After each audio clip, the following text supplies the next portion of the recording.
किसी सज्जन ने प्रश्न पूछा है, यमराज कौन है? पहला प्रश्न, यमराज कौन है? दूसरा प्रश्न पूछा, बैतरणी नदी कौन है? तीसरा प्रश्न, कामधेनु गाय कौन है? चौथा प्रश्न, इंद्रदेव का नंदन वन कौन सा है? इंद्र का नंदन वन। ये चार प्रश्न पूछे।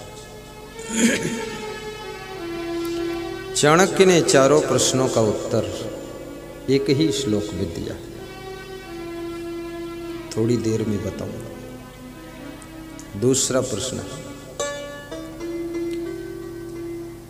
भगवान श्री कृष्ण से अर्जुन पूछ रहे हैं श्रीमद् भगवत गीता में,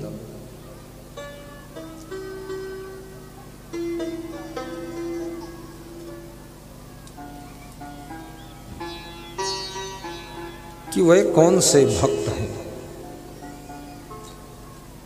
उनका ध्यान भगवान स्वयं करते हैं। भक्त तो भगवान का ध्यान करता ही है, लेकिन उस भक्त के क्या लक्षण है जिस भक्त का ध्यान भगवान खुद करते हैं? श्री कृष्ण उत्तर दे रहे हैं। अर्जुन ने पूछा, हे कृष्ण, वो कौन सा भक्त है जिसको आप पसंद करते हो? भक्त तो बहुत होते हैं, लेकिन सबकी भक्ति तुम्हारे इष्ट देव को स्वीकार नहीं होती है, और सब अपने अपने ढंग से भक्ति करते हैं। भगवान का नाम भी लेते हैं और भांग घोंट कर भी पीते हैं। एक तरफ भगवान, दूसरे तरफ भांग, बीच में भक्त बैठा है। दाहिने देखता है तो भगवान, बाएं साइड भांग का गिलास रखा।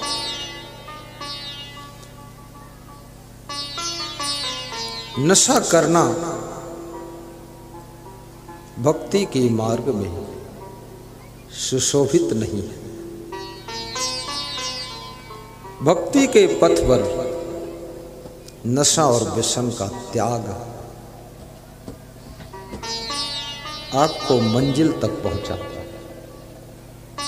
याद रखना,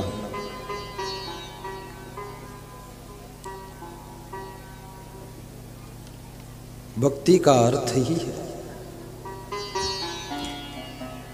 आपके मन को निर्मल करने की साधना का नाम भक्ति है।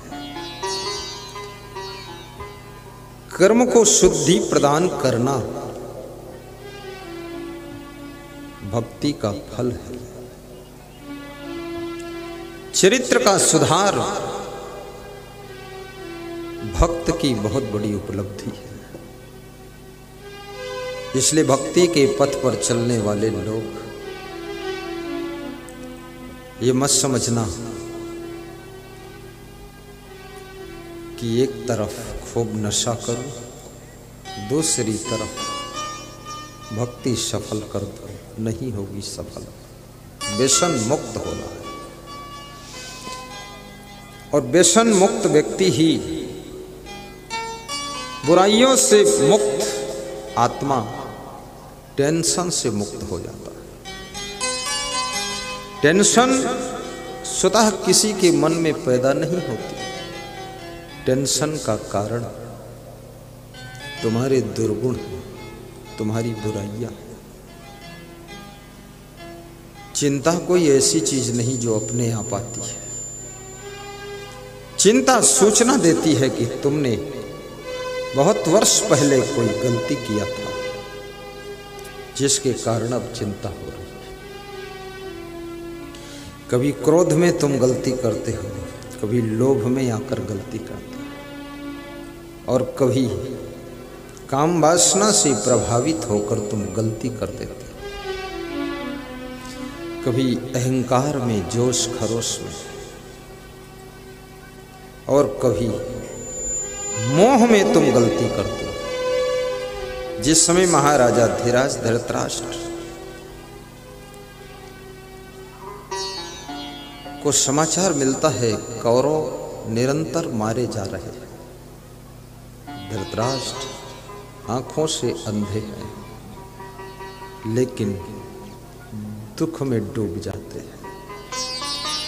धृतराष्ट्र को स्मरण होता है कि मैंने कौरव पांडवों के बीच में जो न्याय नहीं किया उसका परिणाम आज मेरे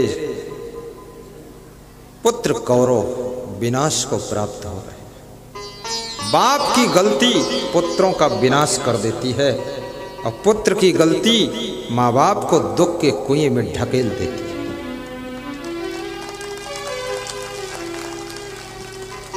बेटी और बहू की गलती माता पिता और सास ससुर को शर्मिंदगी का शिकार बना देती है। इसलिए याद रखना, कुल कुटुंब और परिवार का सम्मान एक छोटी सी बेटी के हाथ में भी होता है।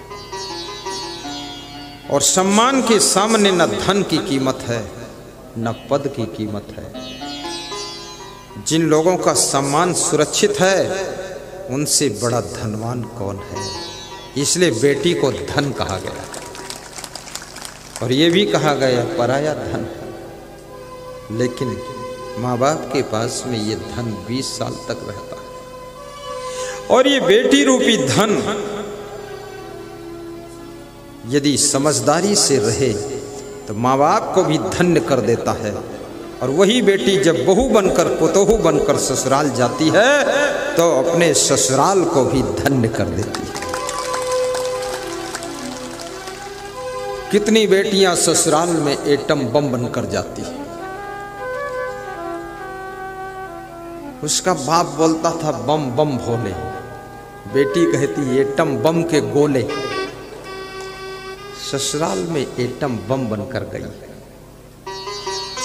बड़ी गुस्सा, बड़ी शान, बड़ा रुतबा, बड़ा घमंड। और वो बेटी अज्ञानी है जिसका मायका छूट गया, माँ बाप छूट गए, फिर भी मायके का घमंड नहीं छूटा। चर्चा करती है मेरे बाप के पास ये है वो है, क्या है, जो है सो। अरे तेरे बाप के पास जो था वो दे दिया दूसरे को, तू वहां का अभिमान मत कर।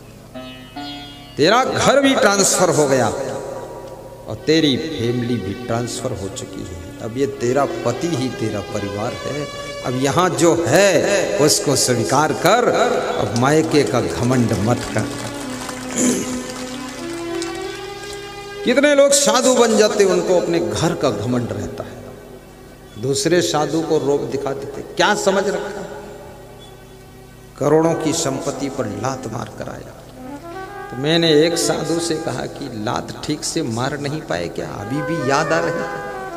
ठीक से लात लग जाए तो लात की बात खत्म हो जाती है, और बात हो रही इसका मतलब लात फिर से मारना पड़ेगा। मैं थोड़ा तार्किक भी हूँ लेकिन तर्क करता नहीं हूँ, क्योंकि तर्क करने से प्रेम कम हो जाता है।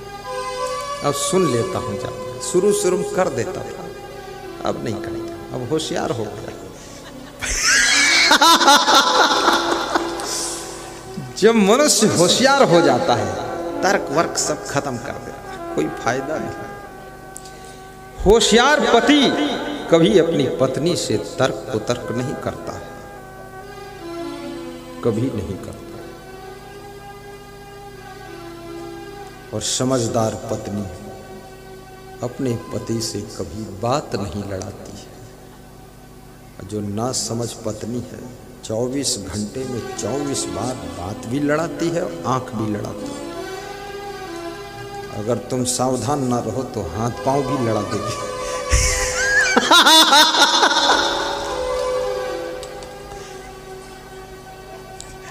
सब खुश है क्योंकि कुछ लोग तो भुक्त भोगी भी बैठे हैं।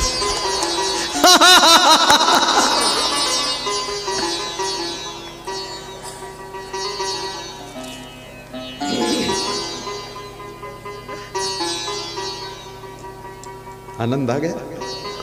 बस यही तो हमारे सत्संग की विशेषता है। बस 15 मिनट बाद ठहाका लग जाना चाहिए। फिर आज बहुत सुख मिला है इस पौड़ा गांव में। जिस कमरे में मैं सोता हूं ना, बड़ा अच्छा, रात में भी खूब सोया हूं। उसके पहले मैं सांसद बोलो मंडल विधायिका वर्षा रानी के यहाँ था। 2 बजे रात तक तो बैठे रहे हमारे पास, सोने ही नहीं दिया। बोला न सोऊंगा न सोने दूंगा। तो मैंने कहा फिर मैं कहाँ सोऊंगा? बोले जहां जा रहे हो पौड़ा में सोना।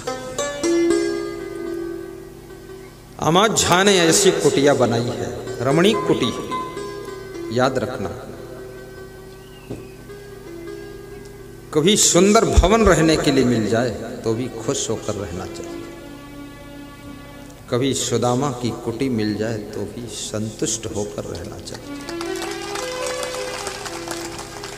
क्योंकि महान संत वह है, देखने में लगता है कि वो भवन में रहता है या कुटिया में रहता है या झोपड़ी में रहता है, लेकिन वास्तव में ऐसा नहीं है। महान संत महान भक्त के दिल के देवालय में रहता है, वहां निवास करता है, दिल में वास है उसका। तो यहां बहुत सुख मिला। यहाँ बेगूसराय में जहां रुका था ना, वहां भी बहुत सुख मिला था। हमें सुख सब जगह मिलता है। क्यों मिलता है? सुख लेने का तरीका मालूम है। तुम्हें सब जगह दुख क्यों मिलता है? क्योंकि तुम्हें दुख पैदा करने की कला मालूम है। तुम ससुराल जाओ, वहां से भी उलझ कर ही लौटोगे।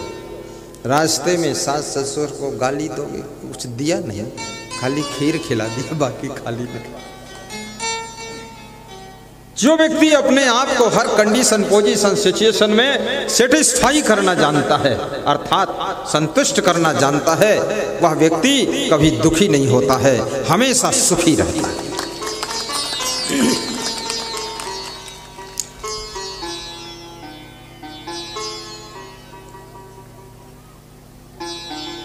नारियों को भी चाहिए जैसा घर मिला है उसमें अपने आप को खुश रखो। दुखी रहोगी, गुस्सा में रहोगी, घर तो इतना जल्दी बदल नहीं जाएगा, न घर बड़ा हो जाएगा, बस तुम्हारा दुख बड़ा हो जाएगा। जो है उसका आनंद लो, जो नहीं है उसको प्राप्त करने के लिए प्रतिज्ञा लो। घर भी बहुत अच्छा बनाना चाहिए। श्री आमोद झा से बात हो रही थी, कह रहे थे बिल्कुल न्यू बनाना है, टाप का। तो हमने कहा नक्शा? बोले आपका। घर? बोले टाप का। बोले नक्शा बनाएंगे, आपको दिखा देंगे। कितने भक्त लोग समझते गुरुदेव इंजीनियर भी है क्या? वास्तव में मैं बहुत बड़ा सिविल इंजीनियर हूँ, कंस्ट्रक्शन इंजीनियर। मैं नक्शा बनाता हूँ ना, 100-200 इंजीनियर का छठा इंजीनियर मैं हूं। वही ईंट पत्थर सीमेंट लगना है, तो कबाड़ खाना बनाने से क्या फायदा? उल्लुल जुल्लु ढंग से बनाओ, भले 1 लाख और लग जाएगा, कोई बात नहीं, धीरे धीरे बन जाएगा। इस साल नहीं तैयार होगा, अगले साल तैयार होगा, लेकिन जो तैयार करो तो टाप का मकान, सुंदर मकान, सुविधाजनक मकान। जब उसमें तुम प्रवेश करते हो तुम्हारे मन को प्रसन्नता प्राप्त होती है। गाड़ी भी अच्छी खरीदो, ये फंटी संटी गाड़ी नहीं, लेकिन शुरुआत में फंटी भी ले लो। फंटी किसे कहते हैं? 800 को मैं फंटी बोलता हूं। थोड़े दिन चलो फिर विकास करो। भौतिक विकास की भी आवश्यकता है, धनवान होने की भी आवश्यकता है, अच्छे मकान की भी आवश्यकता है, अच्छी गाड़ी भी होना चाहिए, और आपकी वाइफ की अच्छी साड़ी भी होना चाहिए। अन्यथा कोई देखेगा और तुम परिचय दोगे ये मेरी वाइफ है, तो उसकी साड़ी देख करके तुमको दुत्कारेगा कि पागल, इतनी सुंदर वाइफ और इतनी बदसूरत साड़ी, चल निकल बाहर, अच्छी साड़ी पहनो। और अपने पति को अच्छा पाजामा कुर्ता पैंट शर्ट पहनाओ। पति का भी ध्यान रखो। अब ऐसा भी नहीं कि पति कमंगड़ बनकर घूमे पत्नी के साथ, तो लोग देखे तो समझेंगे पीछे वाला नौकर है क्या। तुम भी थोड़ा ठीक ठाक रहो।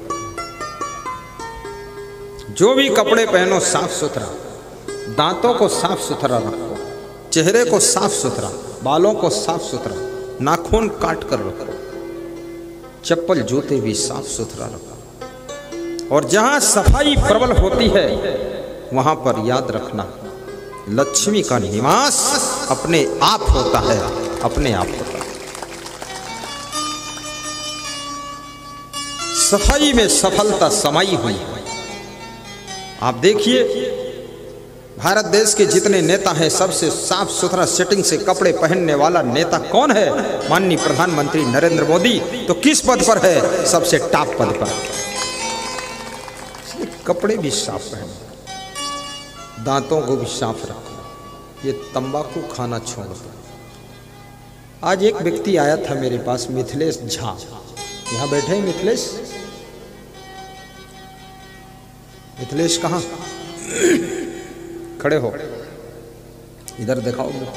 हाँ, ये आज इनका खैनी और तंबाकू सब छुड़ाने का संकल्प दिलाया। अब देखो, आज छोड़ देगा, कल खाने लगे तो मैं क्या करूं? नहीं खाना है मिथिलेश, ठीक?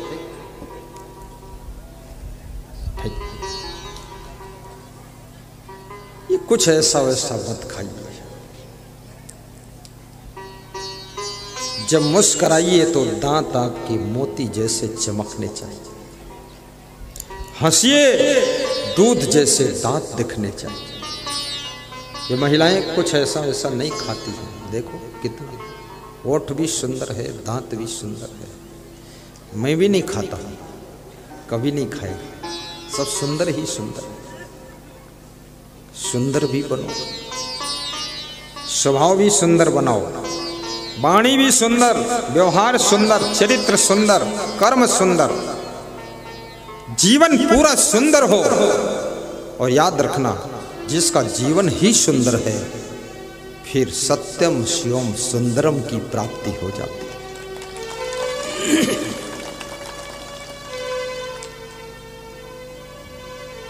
तो मैंने एक प्रश्न और करना है मुझको। समय बहुत कम है मेरे पास, चलो जो है सो है। एक प्रश्न करता हूं। संत कबीर से किसी भक्त ने पूछा,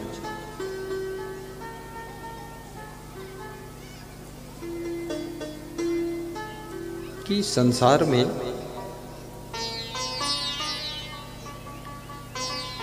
मनुष्य को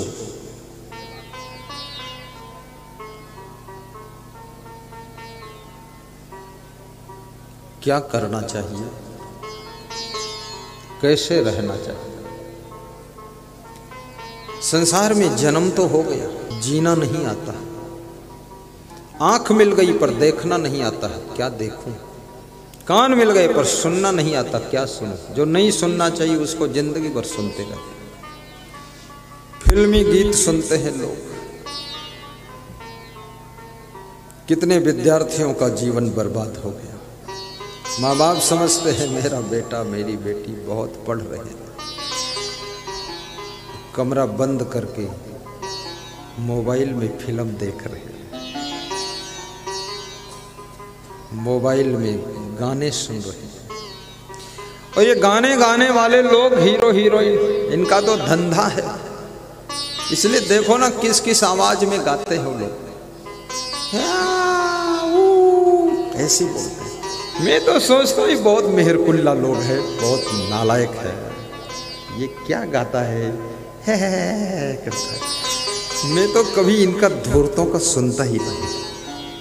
क्या सुनना इनका? उससे कोई ज्ञान तो मिलना नहीं, जीवन का निर्माण होना नहीं। थोड़ा समय बचा था स्वाध्याय के लिए, भी बर्बाद हो जाता। इसलिए विद्यार्थियों के लिए आज की तारीख में सबसे बड़ा कुसंग मोबाइल ही है। और इस मोबाइल के कुसंग से तुम्हारे माँ बाप भी नहीं रोक सकते हैं तुमको, क्योंकि उसकी आवश्यकता भी बहुत है। स्वयं अपनी जिंदगी के लिए जागो, विवेकानंद का फार्मूला अपनाओ। विवेकानंद क्या कहते हैं? उठो जागो, तब तक मत रुको जब तक लक्ष्य की प्राप्ति ना हो जाए। स्वयं जागना पड़ेगा। उत्तिष्ठित जागृत प्राप्य वरान निबोधत क्षुरस्य धारा निशिता दुरत्या दुर्गम पथस्तत् कवयो वदंती। कठोपनिषद का ऋषि कह रहा है कि उठिए, कहां तुम बैठे हो? बैठने का वक्त नहीं है, देर हो जाएगी, उठिए और चलिए। फिर ऋषि कहता है जागो, सोए सोए चलोगे मंजिल नहीं मिलेगी, भटक जाओगे, इसलिए जागो। ये बाहर का जागना असली जागना नहीं है। भीतर जो तुम मन माया की नींद में सोए हो, उस नींद से जागने के लिए कठोपनिषद का ऋषि कह रहा है। कबीर साहब भी कहते हैं संतों जागत नींद न कीजिए। हे संतों जागो, नींद मत लो। लोभ की नींद से जागो, मोह की नींद से जागो, फैशन के आकर्षण से भी जागो, और वासना की नींद से भी जागो, अभिमान की नींद से जागो, अज्ञानता की नींद से जागो। ऋषि जगाने का प्रयास कर रहा है। या निशा सर्वभूतानां तस्याम जागृति संयमी। श्री कृष्ण कहते हैं संसारी भोगों की नींद में सोया हुआ है और सन्यासी इस नींद से जाग जाता है। और जो जाग जाता है, जिसकी चेतना जागृत हो चुकी है, उसकी क्या पहचान है? बुराइयां पीछे छूटने लग जाती है, दूसरों को भी निर्मल बनाने का काम शुरू कर देता है, स्वयं का सुधार होना शुरू हो जाता है। मोह की नींद में मत सोते रहना। साहिब बंदगी बोलो, साहिब बंदगी। जय सिया राम भी कहो। देखो लोग जय सिया राम भी नहीं कहना चाहते, साहिब बंदगी भी नहीं कहना चाहते। क्यों? लोग सोचते तुम्हें जो सुनाना है सुनाओ, फालतू में टाइम पास मत करो। वो समझते हैं लोग मैं घर में जाकर साहिब बंदगी बोल दूंगा, तुम इधर अपनी बात करो। लेकिन फिर भी थोड़ा बोल दिया करो, कहो ना जय सिया राम। इतना जोर से बोलोगे मुझे लगेगा मुझे डांट रहे हो तुम। थोड़ा मिठास से बोलो, मधुर मधुर। फिर से बोलो साहिब बंदगी।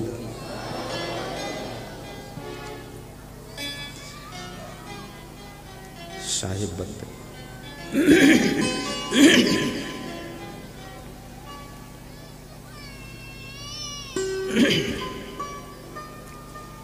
आइए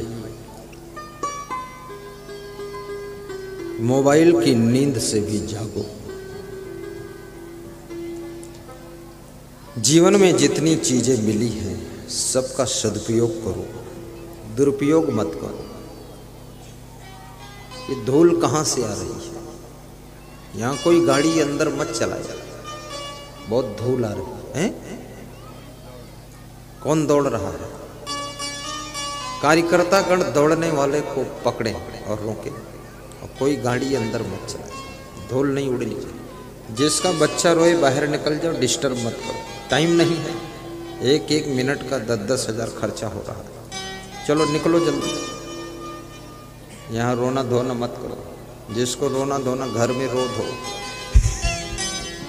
बोलो सदगुरु भगवान की। चाणक्य का प्रश्न पहला मैंने लिया था। चाणक्य कहते हैं क्रोधो वैवस्तो राजा। क्रोध यमराज का रूप है। यमराज भी मारता है और क्रोध भी मारता है। क्रोध को चाणक्य ने यमराज का स्थान दिया है।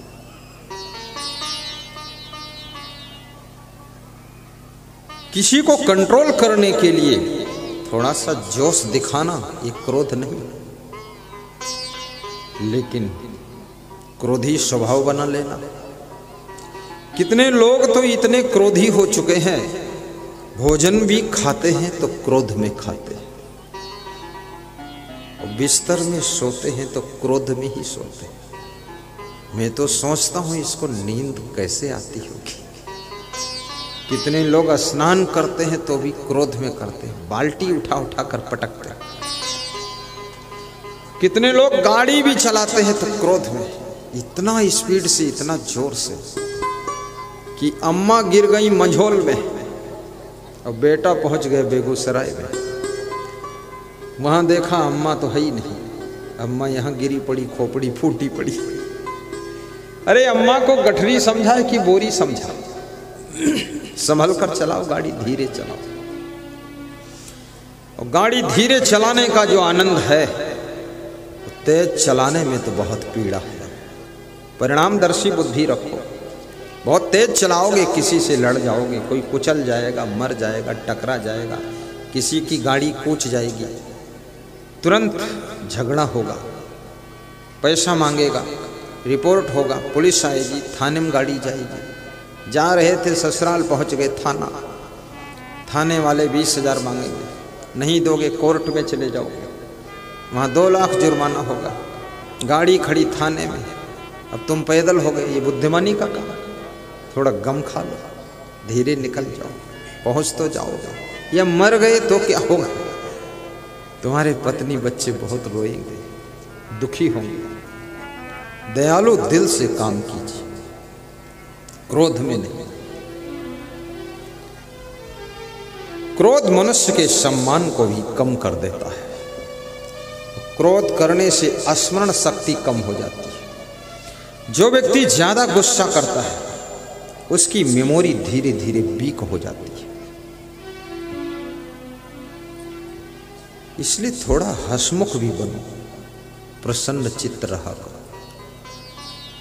और जिनकी उम्र 60 से ऊपर हो गई है, वह लोग अपना रिटायरमेंट समझ लें। अब घर में ज्यादा चिंता मत करें। घर के बच्चों को ट्रेंड करके जिम्मेदारी देते, जानबूझकर थोड़ा कम बुद्धिमान बनो, क्योंकि नया प्रशासन आ गया है, पुतोहू आ चुकी है, सासू का अधिकार धीरे धीरे कम होता जा रहा है। लेकिन जब पुतोहू आती है ना, तो सासू और ज्यादा अधिकार दिखाती है। अरे पुतोहू के कंधों पर जिम्मेदारियों का भार लाद दो।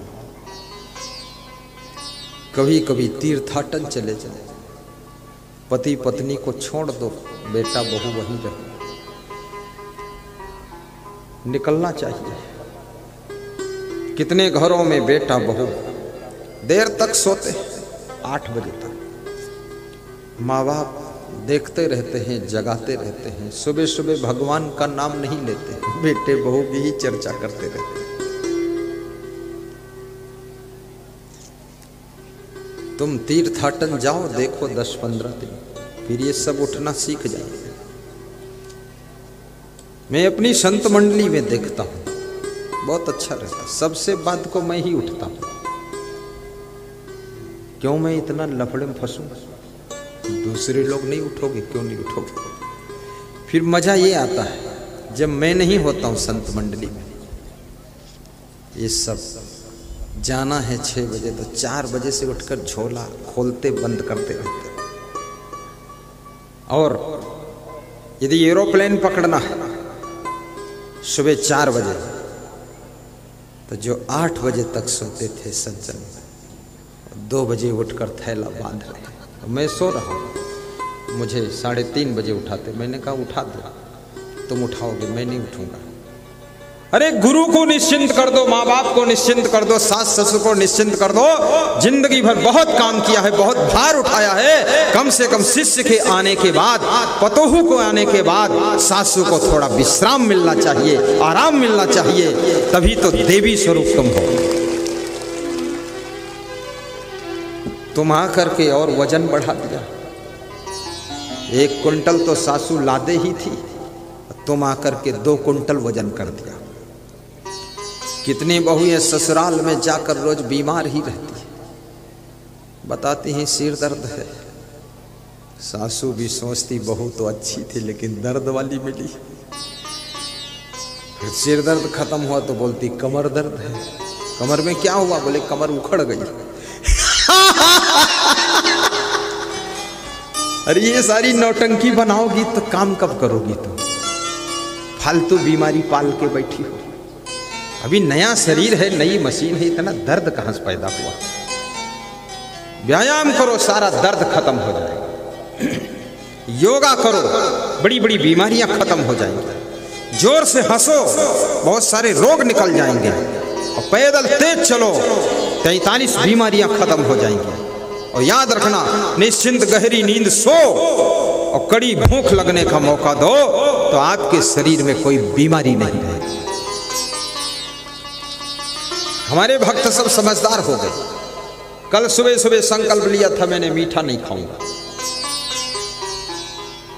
चावल भी नहीं खाऊंगा। तो सांसद के यहाँ था, मैं बोलो मंडल के यहाँ, बोले आज खा लेते हैं ठीक से, कल से फिर नहीं खाऊंगा। तो मैंने कहा ठीक से तो मैं नहीं खाऊंगा आज। संकल्प ले लिया। रास्ते में ही बेगूसराय के भक्त काजू कतली लेकर मिले। हमने कहा जय हो संकल्प की। उठाया काजू कतली उनको दिया, बोले आप खा कर दो। मैंने लिया, उसका इतना टुकड़ा खा लिया। गुरु को स्वाद का भी भोग लगाना चाहिए, दृष्टि का भोग लगाना चाहिए, स्पर्श का भोग लगाना चाहिए, और गुरु को पूरा खाना नहीं चाहिए। सही बात। बस उससे क्या हुआ, मेरी बुद्धि बहुत तेज हुई, पूरा ब्रह्मांड खुल गया। अगर तुम 70 साल की उम्र में भी 50 साल के दिखना चाहते हो, 50 साल की उम्र में 30 साल के दिखना चाहते हो, तो आज फार्मूला बता देता हूं। अगली बार आऊं तो जितना ये डोकरा बैठा है सब छोकरा दिखाई दे, और जितनी डोकरी है छोकरी हो जाएगी, और छोकरी तो छोकरी ही रहेगी। बहुत बढ़िया फार्मूला बता देता। आज बताऊं कि कल बताऊं? कल की आज? आज ही? कल तुम क्यों आओगे यहाँ? ये प्रोग्राम 2 दिन क्यों रखा है आमोद झा ने? इधर आओ। चलो अनीस, आशीष, बबीता, लमाला, 3 दिन रखना था। बहनों ताली बजाओ जोरदार। श्रद्धा अपार है।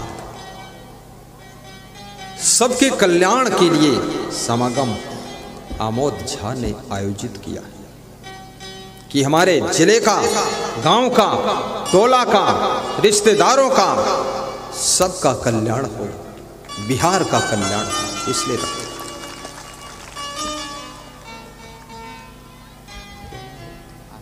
आशीष कुमार झा, देखो मुस्कान, देखो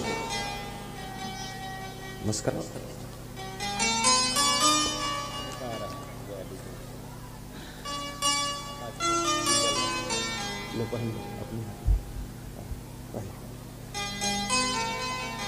आज इधर आ सामने। बबीता देवी, मैं बबीता देवी का ख्याल इसलिए रखता हूँ कि अगर ये ब्रेक लगा देगी तो आमोद भी प्रोग्राम नहीं कर पाएंगे।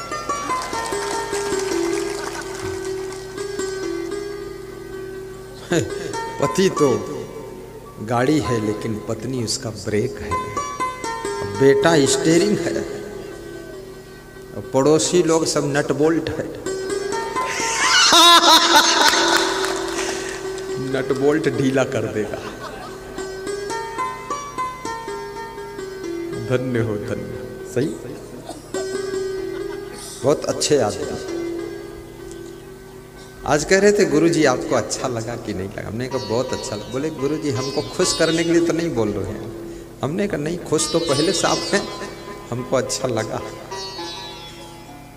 वास्तव में बहुत आनंद है। विराजो बेटी, माला पहने रहना।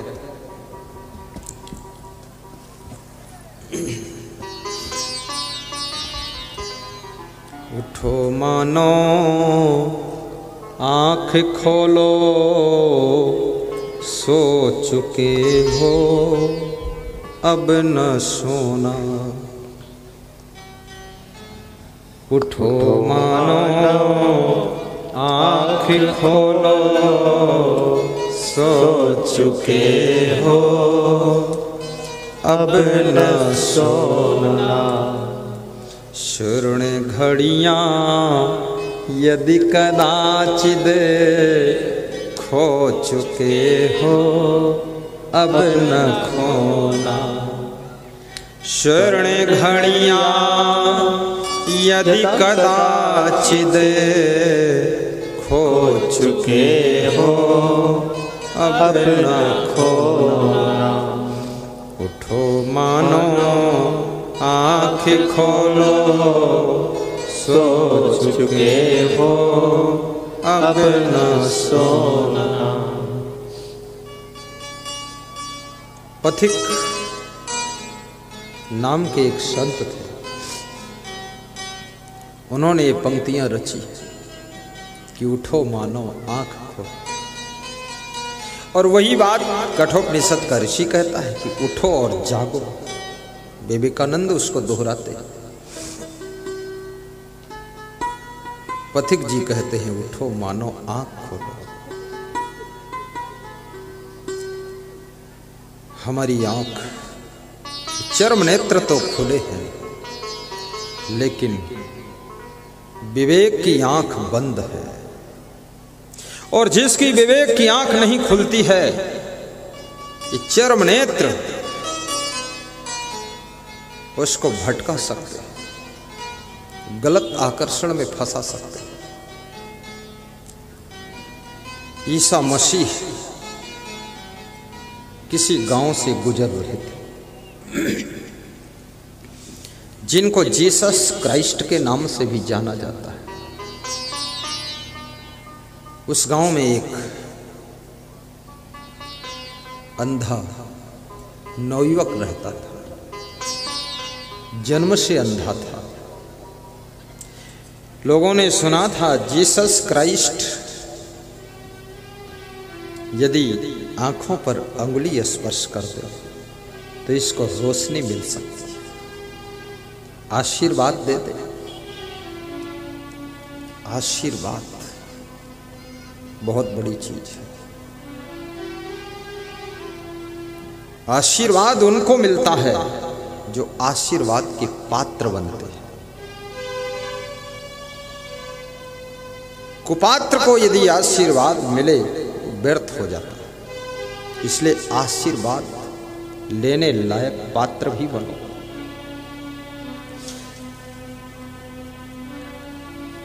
गांव के लोगों ने ईसा मसीह को रोका और कहा, मेरे गांव का अंधा नवयुवक आपके आशीर्वाद का इंतजार कर रहा है, थोड़ा इसको अंधी आंखों पर अंगुलियों का स्पर्श कर दो, आपका आशीर्वाद। जीसस क्राइस्ट ने कहा, मैं स्पर्श कर दूंगा, आशीर्वाद दे दूंगा, परंतु फिर शिकायत मत करना, क्योंकि खतरा भी हो सकता है। जो जन्म से अंधा है, 25 साल की उम्र में जवानी में उसको आंख मिल जाए, उसके लिए ये संसार आश्चर्यजनक संसार हो, क्योंकि जन्म से उसने 25 साल तक संसार को देखा ही नहीं। चकाचौंध में पड़ सकता है, अट्रैक्शन बहुत खतरनाक हो सकता है। लोगों ने कहा छोड़ो चिंता इस बात की, आप तो आशीर्वाद दो, बात खत्म करो। जीसस क्राइस्ट ने उस अंधे नवयुवक की आंखों के ऊपर कोमल अंगुलियां फिराई। थोड़ी देर के बाद रोशनी वापस लौट आई। उस नवयुवक को दिखने लगा। जीसस को उसने प्रणाम किया। जीसस विदा हुआ। नवयुवक हफ्ते 2 हफ्ते तो ठीक रहा, गांव भर को धन्यवाद देता रहा। 2 हफ्ते के बाद खुराफात शुरू कर दिया। किसी भी लड़की को छेड़ना शुरू कर दिया। गांव के लोगों ने कहा अंधा था तो ही ठीक था, आंख मिल गई खतरा हो गया, चलो इसको पकड़ कर ले चलते हैं ईसा मसीह के पास। लेकर गए। बोले अब ऐसा आशीर्वाद दे दो इसकी आंखें पहले जैसी हो जाए, अंधा हो जाए। पूरे गांव को परेशान कर दिया। बड़ा खतरनाक आदमी। जीसस ने कहा कि शुभ आशीर्वाद देना संत का काम होता है, ये बद्दुआ देना संत का काम है। अब तुम समझो जाकर।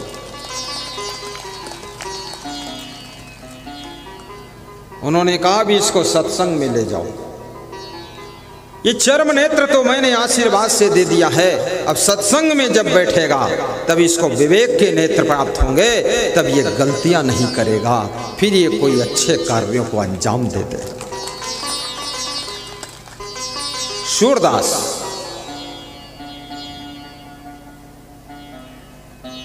अपनी आंखों को फोड़ लेते हैं और 1.25 लाख पदों की रचना करते हैं, कृष्ण के भक्त हो जाते। सूरदास के जब आंखें थी बचपन में, सूरदास जन्मांध नहीं थे, बीच में अंधे हुए थे। अंधे नहीं हुए थे, उन्होंने खुद को अंधा बनाया था, खुद की आंखें खुद फोड़ा था सूरदास ने। और इनका बचपन का नाम बिल्वमंगल था। क्या नाम था? बिल्वमंगल। और बचपन पार करते ही, जवानी में प्रवेश करते ही चिंतामणि नाम की वेश्या के आकर्षण में फंस गए। जवानी एक नशा है, जवानी एक जोश है, जवानी एक आंधी और तूफान है। जवानी में अच्छे अच्छे बुद्धिमान भी ऐसी ऐसी गलतियां कर बैठते हैं कि बुढ़ापे तक उसका भुगतान करते रहते हैं। इसलिए जवानी में नर हो या नारी, सबको सावधान रहना चाहिए। जवानी मिलती तो मुफ्त है, लेकिन सावधान रहोगे तो आबाद हो जाओगे, लापरवाही करोगे तो बर्बाद हो जाओगे। जवानी में बहुत लोग बर्बाद हुए। जवानी का सदुपयोग करो, अच्छे कार्यों में व्यस्त रहो, अध्ययन भी करो, धार्मिक पुस्तकें भी पढ़ा करो। मैंने एक भक्त से पूछा कि धार्मिक पुस्तकें पढ़ने से क्या लाभ? बोले मन कंट्रोल रहता है। तो रोज पढ़ने से क्या लाभ? बोले रोज कंट्रोल रहता है। मैंने कहा 2 दिन पढ़ो 2 दिन ना पढ़ो। बोले 2 दिन में ही बेकंट्रोल हो सकता है, रोज खुराक देना पड़ेगा। प्रवचन सुनने से क्या लाभ? बोले मन ठीक रहता है, पूरा जीवन ठीक हो जाता है। यहां धार्मिक पुस्तकों की दुकान आई है, उसमें एक पुस्तक है जीने की राह, दूसरी है सुख की खोज, तीसरी है बरसे कंबल भीजे पानी, चौथी है असंग विचार माला, 5वीं है भजन माला। सारी पुस्तक ले लो, रिश्तेदारों में बांट दो, मित्रों में बांट दो।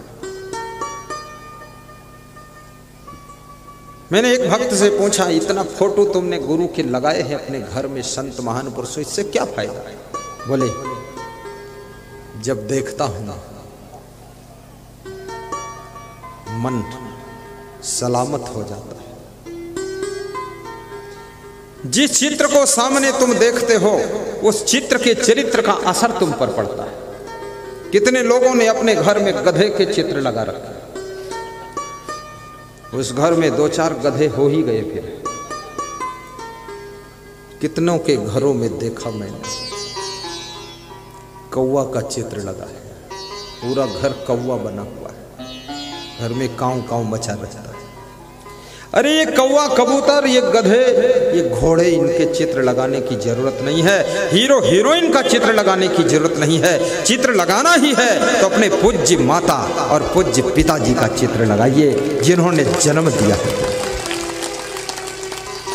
चित्र लगाना है और होशियार बनो, खिलाड़ी बनो तो अपने सास ससुर का चित्र लगाओ, तो आपकी धर्म पत्नी बिल्कुल तितली की तरह नाचती नाचती काम करेगी। जब देखेगी ससुराल में मेरे माँ बाप का भी स्थान बराबर है, डंका बज गया है, शंका मिट गई है, उसका चित्र लगा लो, चतुर बनाकर। और मन की शांति के लिए महान गुरु का चित्र लगा लो। और घर की अला बला भूत प्रेत चुड़ैल मरही मसान नटवीर खबीस जिंद परिंद ओझा बैगा नाव जंतर मंत्र तंत्र टोना टंबर जादू साढ़े साथी सनिस्तर मंगल टेढ़ा सीधा लफड़िम लफड़ा सारा खत्म करने के लिए कोई महान संत का चित्र लगाकर दर्शन किया करो।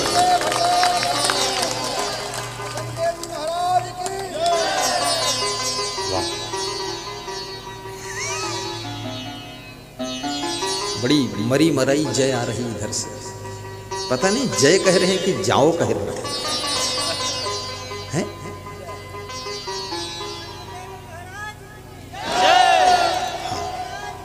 जय जय जय। मैं सोचता हूं इतना मेरी जय अगर बोली जाएगी तो कहीं जय का अहंकार आ गया तो क्या दशा होगी। लेकिन याद रखना, जिनको अहंकार होता है उनका जय जयकार नहीं होता है, और जिनका जय जयकार होता है उनके अंदर अहंकार नहीं होता है। रावण और कंस का कहां जय जयकार है? राम और कृष्ण का जय जयकार है, क्योंकि उनके अंदर अहंकार नहीं है, इसलिए जय जयकार होता है। तुम चाहे जितनी जय बोलो, अहंकार तो हम आने नहीं देंगे, बहुत सावधान रहते, क्योंकि अहंकार आते ही वो व्यक्ति छोटा हो जाता है।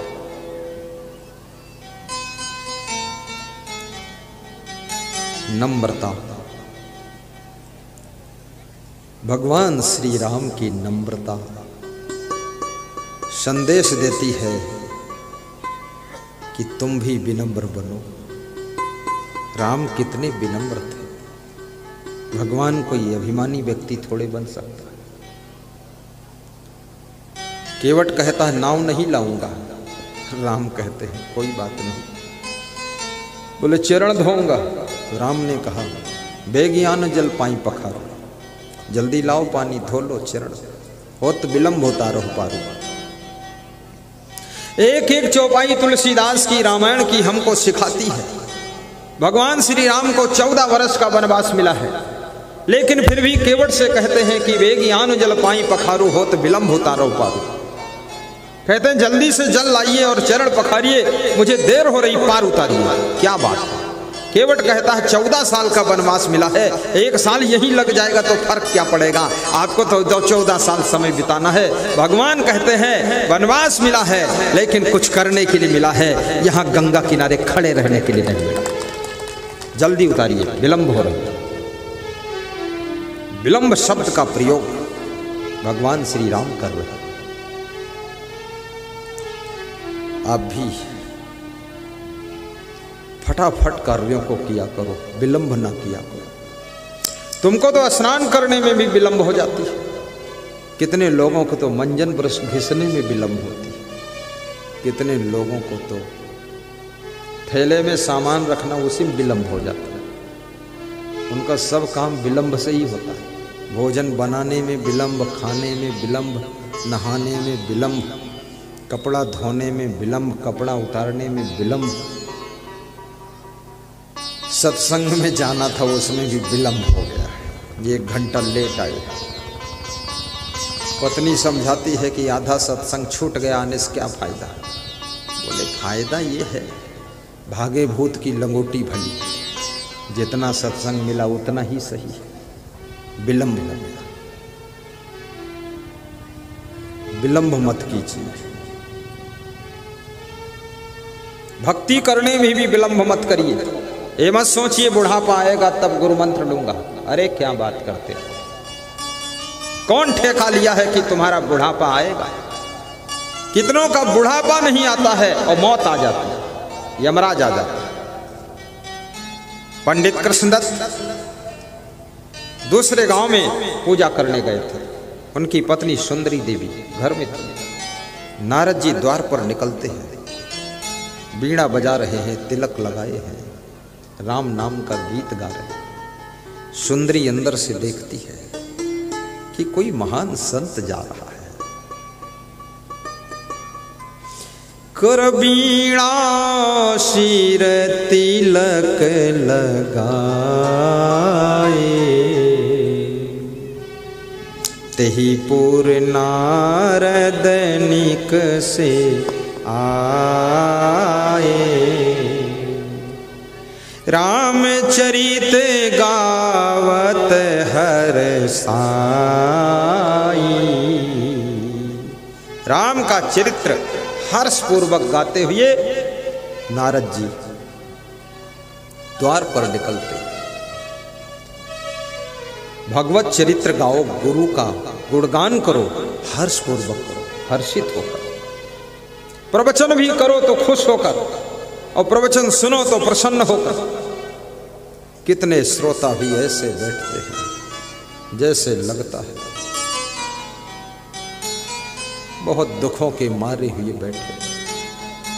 नहीं, श्रोता ऐसे नहीं बैठना चाहिए। कैसे सुनना चाहिए? सत्संग सुनने का अंदाज भी सीखो। सुनि समझहि जन मुदित मन मज्जहि अति अनुराग, लहई चार फल अछत तन साध समाज प्रयाग। मुदित मन से सुनो, और जो सुनो उसको समझो भी। मज्जहि अति अनुराग, प्रेम पूर्वक सत्संग की गंगा में डुबकी लगाओ और स्नान करो। मज्जन माने स्नान करना। स्नान भी दो प्रकार की है।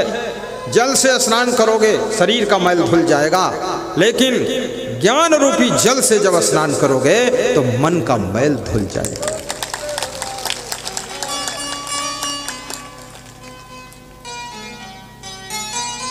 ज्ञान गंगा बहाते चलो, जीवन को निर्मल बनाते चलो। नहीं ज्ञानेन सदृशं पवित्रम ही विद्यते। गीता कहती है ज्ञान के समान कोई पवित्र करने वाला नहीं।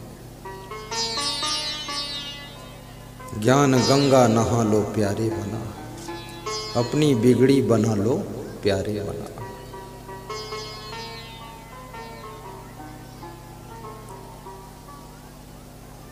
सुनि समझहि जन मुदित मन मज्जहि अति अनुराग, लहई चार फल अछत तनु साध समाज प्रयाग। अति अनुराग के साथ में सत्संग श्रवण करना चाहिए। यदि अनुराग नहीं है, श्रद्धा नहीं है, प्रेम नहीं है, तो सत्संग में आकर भी तुम गुरु की भी निंदा करोगे, प्रोग्राम कराने वाले की भी निंदा करोगे, और श्रोताओं को कहोगे ये तो बुद्धि नहीं इसलिए इतने लोग इकट्ठे हुए। अपने को कहोगे मैं बड़ा बुद्धिमान हूँ, मैं तो वहाँ निकट गया ही नहीं, दूर से देखता रहा। ऐसे हाथ हिलाते रहो।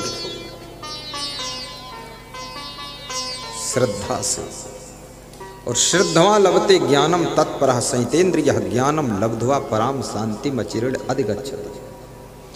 श्री कृष्ण कहते हैं श्रद्धावान को ही ज्ञान की प्राप्ति होती है, और जिसे ज्ञान की प्राप्ति होती है उसकी पहचान क्या होती है? उसकी इंद्रियां उसके बस में हो जाती हैं। नंबर 2, वो कल्याण के कार्यों के लिए तत्पर हो जाता है। और ज्ञान की जब प्राप्ति होती है तो उससे फायदा क्या होता है? प्रसादम अधिगच्छति, शांतिम अधिगच्छति। उस व्यक्ति को शांति प्राप्त होती है, उसको प्रसन्नता मिलती है। इसलिए ज्ञानी हमेशा प्रसन्न रहता है। अज्ञानी हमेशा टेंशन में रहेगा, दुख में रहेगा, परेशान रहेगा। ज्ञानी खुश रहता है, समझ गया संसार का खेल सब झूठा है, फालतू नाटक है। अरे मन ये 2 दिन का मेला रहेगा, न कायम जगत का झमेला रहेगा। गाइए भाव से गाइए। अरे मन ये 2 दिन का मेला रहेगा, कायम न जग का झमेला रहेगा। अरे मन ये 2 दिन का मेला रहेगा, न कायम जगत का झमेला रहेगा। छूटेगी संपत्ति यहाँ की यहीं पर, छूटेगी संपत्ति यहाँ की यहीं पर, तेरे कमर में ना धेला रहेगा। अरे मन ये 2 दिन का मेला रहेगा, कायम जगत का झमेला रहेगा।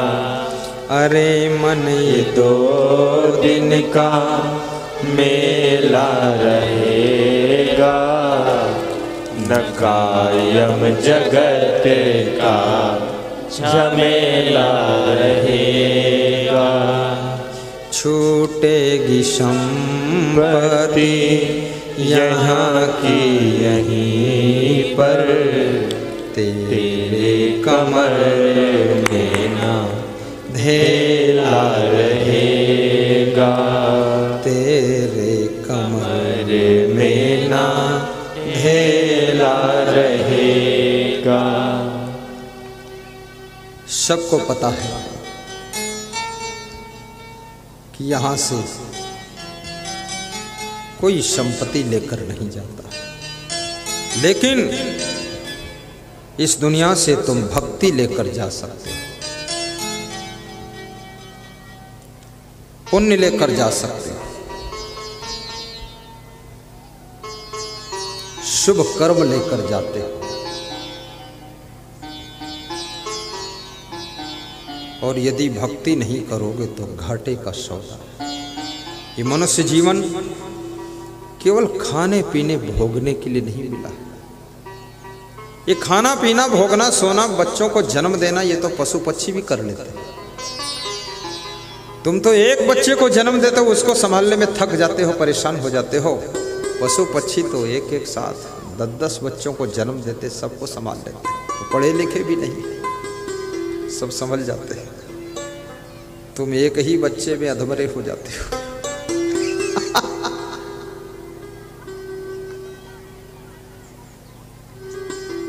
कोई पशु पक्षी बिरले होगा जो अपने बच्चों को न संभाल पाता। मनुष्य ही एक ऐसा प्राणी है जो अपने बच्चों को भी नहीं संभाल पाता, खुद को भी नहीं संभाल पाता। खुद भी तहस नहस है और परिवार भी तहस नहस हो गया है। चाणक्य कहते हैं, येषाम न विद्या न तपो न दानम न चापशीलम गुणो न धर्मा ते मृत्युलोके भूई भार भूता मनुष्य रूपेण मृगाश्चरन्ति। आहार निद्रा भय चैमानि नृणाम पशूनाम ज्ञानम नरणाम अधिको विशेषो ज्ञाने नहीं न पशु भी समान। चाणक्य कहते हैं, आहार लेना, निद्रा लेना, मोह करना, भयभीत रहना, बच्चों को जन्म देना, ये तो पशु पक्षी भी कर लेते हैं, लेकिन जो ज्ञान से हीन है वो मनुष्य भी पशु के समान है। जिसके पास विद्या नहीं, तप नहीं, गुण नहीं, कला नहीं, चाणक्य कहते हैं वो बिना पूंछ का, बिना सींग का पशु और धरती का भार है। पशुओं ने इसका विरोध किया कि पशु के समान मनुष्य को मत कहो, ये पशु से भी गिरा हुआ है, इसको कुछ और कहो, पशु मत कहो। तो चाणक्य ने कहा, पशु से कैसे गिरा है इंसान? बोले, मैं पशु हूं, किसी के खेत में घुसता हूं तो पेट भर खा लेता हूं, फिर चुपचाप निकल जाता हूं, लेकिन ये मनुष्य किसी के खेत में घुसता है, पेट भर खाता है और पूरे खेत का भुट्टा तोड़कर चुरा कर ले जाता है। ये तो बहुत बड़ा पशु है, खतरनाक, इसको पशु मत कहो। पशु ने कहा, मैं तो पेट के लिए चोरी करता हूं, लेकिन ये तो पेटी के लिए चोरी करता है। ये पशु से भी नीचे गिरा हुआ है। लेकिन याद रखना, मनुष्य जीवन को विचारकों ने चौराहा कहा कि मनुष्य जीवन यदि आपको मिला है तो तुम ऐसे चौराहे पर खड़े हो जहां से तुम देवी और देवता भी बन सकते हो, महान बन सकते हो, भगवान बन सकते हो, और जहां ऐसे जगह पर खड़े हो जहां से पशु पक्षी कीड़े मकोड़े जैसे भी बन सकते हो और महान राक्षस भी बन सकते हो। आप ऐसे चौराहे पर खड़े हो। मनुष्य के रूप में राम भगवान भी तो थे, कृष्ण भगवान मनुष्य के रूप में थे, कबीर और तुलसी, क्राइस्ट, जरथुस्त्र और कन्फ्यूशियस, विवेकानंद, ये सब मनुष्य के रूप में थे। क्षमादेव महाराज भी मनुष्य के रूप में है, लेकिन ये महान बन गए, भगवान बन गए, संत बन गए। रावण भी मनुष्य के रूप में है, कंस भी मनुष्य के रूप में है, वो राक्षस बन गया। मनुष्य केवल चेहरे से राक्षस और देवता नहीं होता है, अपने चरित्र से देवता और राक्षस का पद प्राप्त करता है। इसलिए चरित्र को समझिए, और आपके चरित्र को सुंदर बनाने वाला स्थान यदि कोई है ब्यूटी पार्लर सेंटर, तो सत्संग है। चेहरे को सुंदर बनाने के लिए, बालों को सेटिंग बिठाने के लिए ब्यूटी पार्लर के दुकान पर जाना पड़ता है, लेकिन जीवन को सुंदर बनाना है, चरित्र को सुंदर बनाना है, तो इसका ब्यूटी पार्लर सेंटर यदि कोई है तो सत्संग है, और वही सत्संग पौड़ा की परम धारा पर चल रहा है।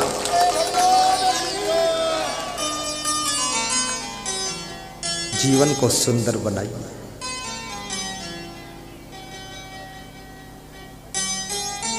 साहिब बंदगी बोलो साहिब। जिंदगी चाहिए बंदगी के लिए, जिंदगी चाहिए बंदगी के लिए, बंदगी चाहिए जिंदगी के लिए, बंदगी चाहिए जिंदगी के लिए। आज आए गुरु धन्य हम सब हुए, आज आए गुरु धन्य हम सब हुए। सर मेरा झुक गया बंदगी के लिए, सर मेरा झुक गया बंदगी के लिए। सर मेरा झुक गया बंदगी के लिए। आज सत्संग में भक्त चर्चा करें, आज सत्संग में अनिल चौधरी भक्त चर्चा करे। साहेब उपदेश दे जिंदगी के लिए, साहेब उपदेश जिंदगी के लिए। जिंदगी चाहिए बंदगी के लिए, जिंदगी बहुत सुंदर चाहिए बंदगी के लिए। बोलिए सद्गुरु भगवान की, संत भगवान की जय, भक्त भगवान की जय। भगवान श्री राम केवट से मुस्कुरा कर कहते हैं, कृपा सिंधु बोले मुस्काई, सोई करु जेहितो नाव न जाए।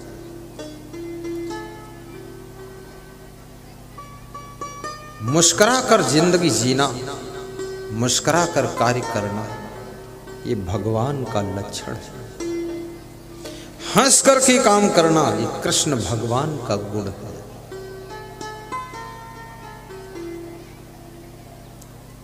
और गुस्सा में तपस्या करना, ये दुर्वासा ऋषि का प्रभाव है। दुर्वासा ऋषि बहुत क्रोधी थे, तपस्वी तो थे लेकिन वे खुद ही बहुत तप्त हो जाते थे, क्रोध बहुत आता था। और क्रोध करने से कोई फायदा नहीं, क्योंकि कोई ज्यादा सुधरने वाला भी नहीं। तुम सोचो हम क्रोध करके सबको सुधार देंगे, ये सब तो सुधरेंगे नहीं, अब क्रोध कर कर के तुम भी बिगड़ जाओगे। इसलिए जिसका जैसा कर्म भाग्य है भोगेगा, बहुत परेशान मत हुआ करो। क्रोधो वैवस्तो राजा, चाणक्य कहते हैं क्रोध यमराज का रूप है। तृष्णा वैतरणी नदी, और जो मनुष्य के मन में तृष्णा है हमेशा हाय हाय करते रहना, कभी आनंद से ना रहना, कभी संतुष्ट ना होना, ये वैतरणी नदी है। वैतरणी नदी और कोई नहीं है। तृष्णा की नदी से पार होना ही वैतरणी नदी को पार करना। फिर बताया विद्या काम दुघा धेनु, और विद्या काम धेनु गाय। आज सब लोग सुन लेना, यदि आपके पास में विद्या है, आधी रात को भी विद्या को दुह सकते हो, उससे काम ले सकते हो। 24 घंटे विद्या का दोहन कर सकते हो।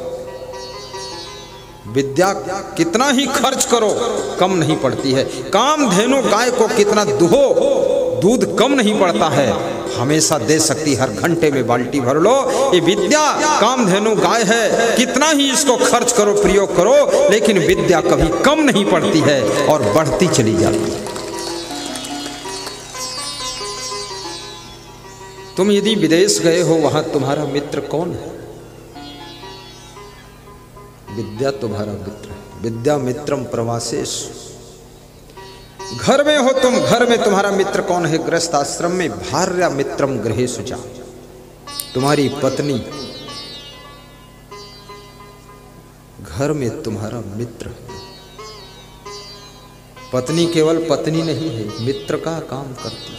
और पत्नी मित्र ही नहीं, मंत्री का भी काम करती है। और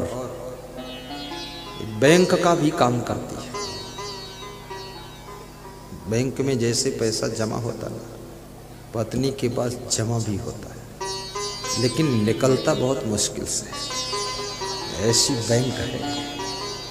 हाँ, ये पूरा स्टेट बैंक ऑफ इंडिया है।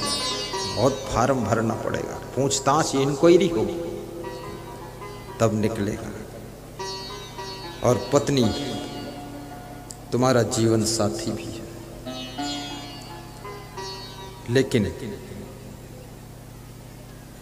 पत्नियों को अपना गौरव समझना चाहिए। कितनी पत्नियां समझती ही नहीं कि मैं कौन हूं, बस इतना ही समझती हैं मैं इनकी मिसेज हूं, बस मिसेज, इतना ही समझ। लखनऊ में तो लेडीज यही बोलती मैं मैडम हूं इनकी, मैडम डमा डम डम।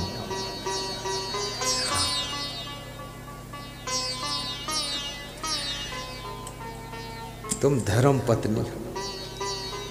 धर्म पत्नी शब्द केवल स्त्री में लगता है, किसी पति को धर्म पति नहीं कहते, इनको धर्म पत्नी कहते हैं। क्योंकि गृहस्थ धर्म को निभाने वाली धर्म पत्नी ही होती है।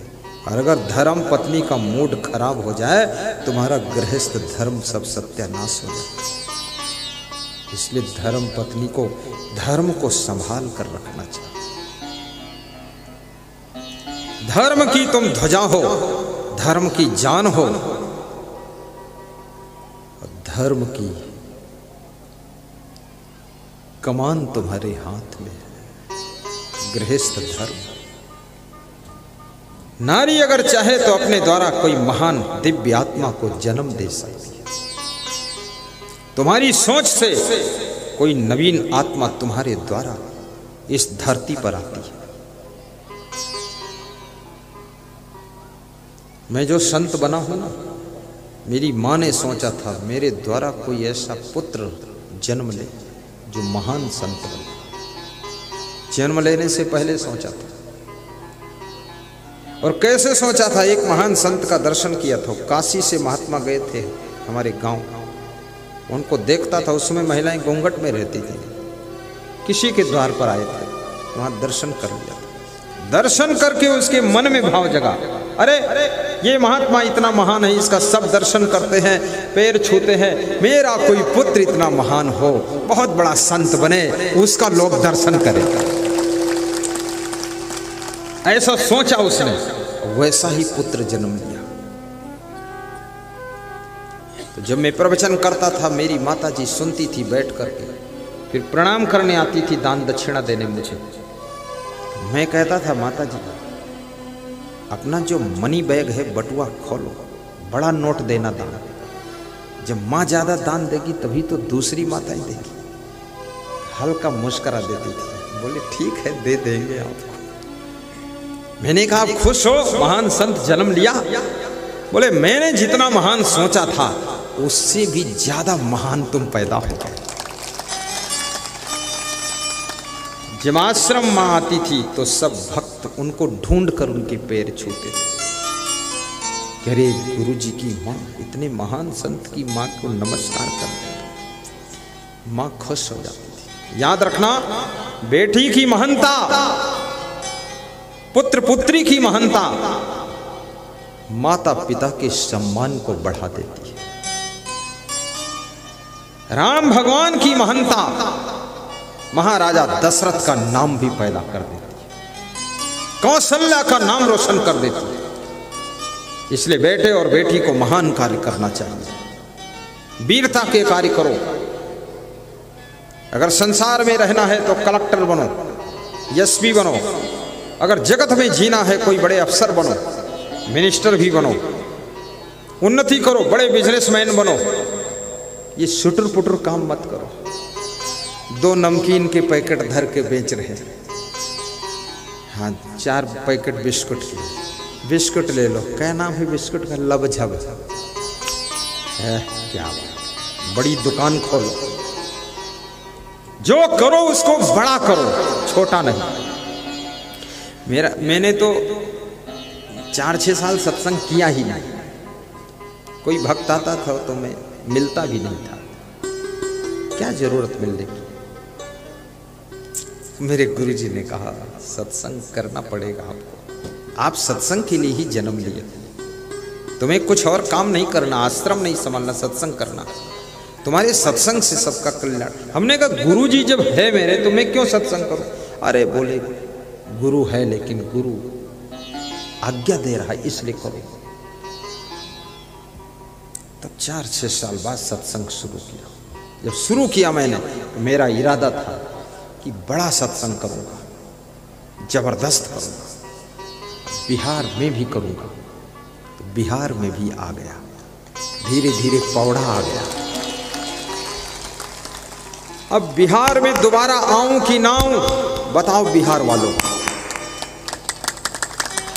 हैं? क्या बोल रहे हो? ना आओ। ये महिलाएं क्या बोल रही? ये कहती हाय हल्ला हाय हल्ला। बोलो ये बेटियां इधर बहुत बैठी हैं, बताओ बेटियों बार बार आऊं कि बस खत्म कहानी? बार बार? हाँ तो ठीक है, तो थोड़ा ताली बजा के हंस के बोलो। पौड़ा में भी दोबारा आऊं कि ना आऊं? आना है, आना है। अब की बार देखो, श्री आमोद झा ने मुझे ला करके सैंपल दिखा दिया, सैंपल 2 दिन का। अब गांव वालों को अगर पसंद आ जाए तो 3 दिन का फिर ऑर्डर दे देना, पूरा माल उतर जाएगा। अब पूरे गांव वासियों की जिम्मेदारी है, सभी लोग आयोजक बने, सब लोग तन मन धन लगाएं और सभी लोग इसके मेन कार्यकर्ता बने। ठीक रहेगा कि नहीं? एक आदमी के ऊपर वजन न दिया जाए, सबका कल्याण हो, सबका पुण्य हो, सबका दान हो, सबकी तरफ से सेवा हो। इतना बड़ा गांव है ये पौड़ा, ये छोटा मोटा गांव नहीं है। हर घर से अन्न दान आए और हर घर से धन दान आए और हर घर से एक एक बंदा प्रचार प्रसार के लिए निकले तो इस धरती पर कम से कम 1 लाख लोग सत्संग सुनेंगे।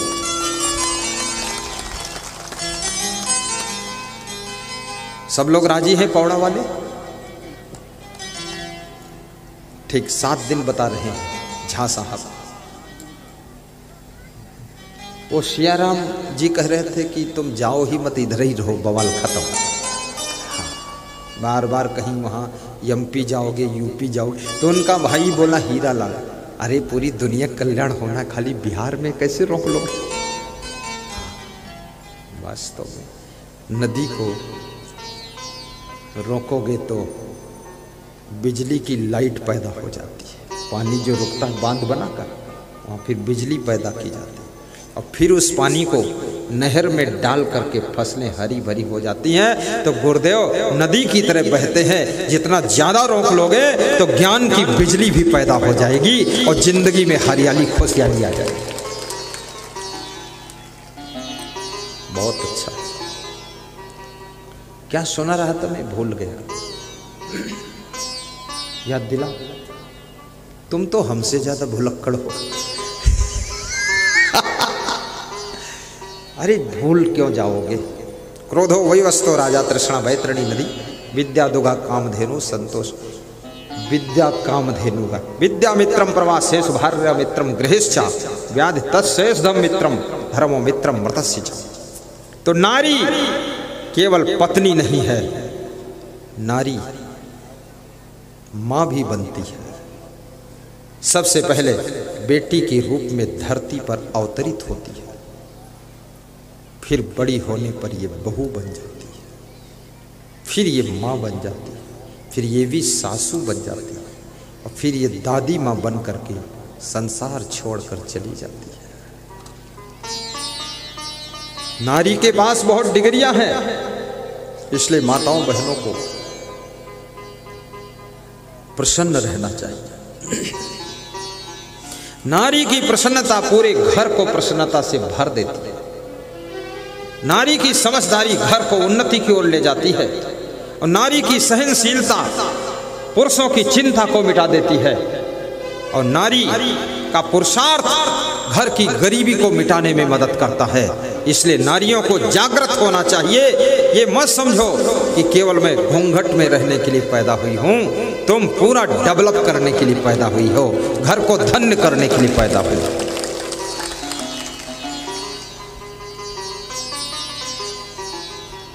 ये भी मत सोचना केवल हम बस बाल संवारने सजाने के लिए जन्म हुआ है। बाल में केवल भूल मत जाना, तुम्हें बहुत कुछ करना है। महारानी लक्ष्मीबाई भी तुमको बनना है, मां कौशल्या बन करके भगवान राम को भी जन्म देना है, यशोदा बन करके कृष्ण का पालन पोषण करके यश को प्राप्त करना है, वीर माता जीजाबाई बन करके वीर शिवाजी को भी जन्म देना है। धर्म की रक्षा के लिए, देश की रक्षा के लिए सुखदेव और भगत सिंह को भी पैदा करना है। ये तुम्हारी जिम्मेदारी है, तुम साधारण नहीं हो। इस भारत देश की गौरव हो, इसकी महिमा हो।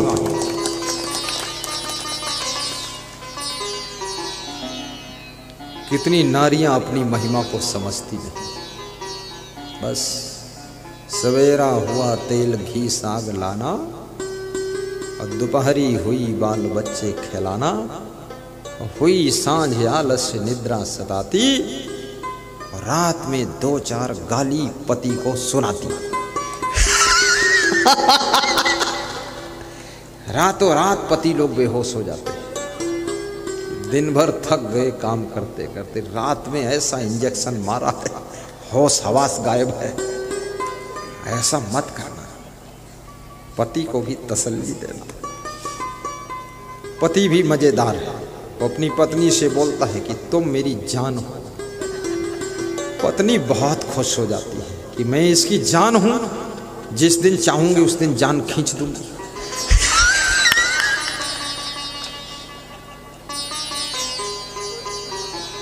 एक स्त्री ने अपने पति से पूछा, तो हमको कितना मानते हो? बोले, हम तुमको अपनी जान मानता, तुम मेरी जान हो। अच्छा, मैं तुम्हारी जान ऐसा मानते हो? तो पति बोला, ये बात मैंने 10 स्त्रियों से और कहा कि तुम मेरी जान हो। तो पत्नी ने कहा, अरे निखट्टू पति, जिसको मिलता उसी को बताता तू मेरी जान है। ये सुनकर तो मेरी ही जान निकल गई।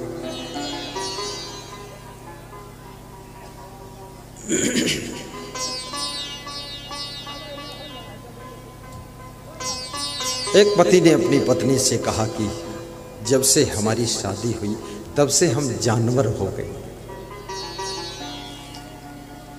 पत्नी ने कहा जानवर कैसे हो गए? अरे हम पति पत्नी हो गए कि जानवर हो गए? क्या फालतू बात करते हो?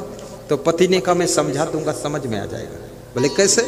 बोले देख लो, हम जानवर ऐसे हो गए, तुम मेरी जान हो और हम तुम्हारे वर हैं, इसलिए दोनों मिला के जानवर हो गए।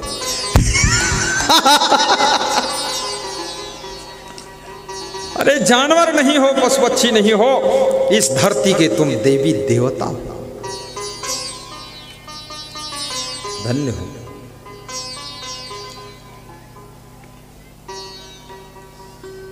तुम ही देवता हो, तुम ही देवता हो,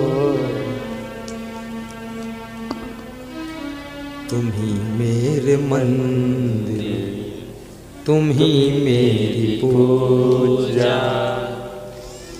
गाइए, तुम ही मेरे मंदिर, तुम ही मेरी पूजा। बिहार से प्रेम इतना बढ़ता जा रहा है, देवता हो। जैसे हमारे अनिल चौधरी कह रहे थे ना, अगली बार बुलाऊं इधर उधर मत करना, बस आ जा। तुम ही मेरे मन में क्या है? तुम नहीं बुलाओगे तो मैं इंतजार करूंगा कब बुलाएंगे। ऐसा प्रेम बढ़ रहा है।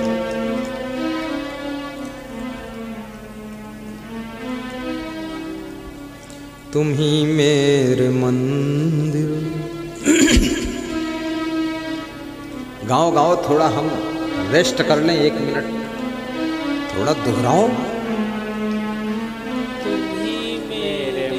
पुरुष नहीं गाएंगे, महिलाएं गाएंगी, संत नहीं गाएंगे, हम गाएंगे और सब सुनेंगे। देखना इनका गाना कितना अच्छा है। गाओ।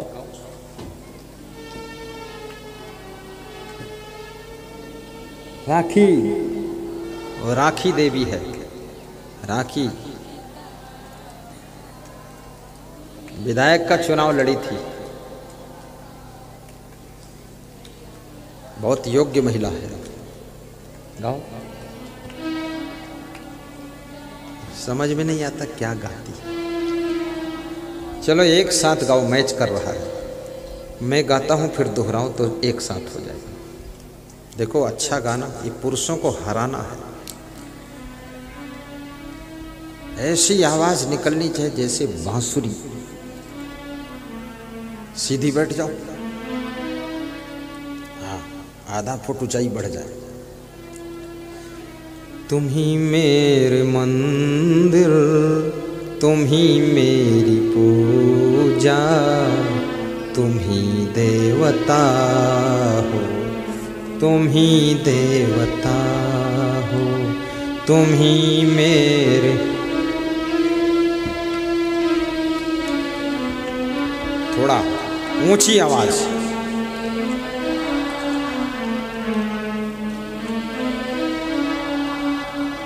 फिर से दोबारा। तुम ही मेरे मंदिर,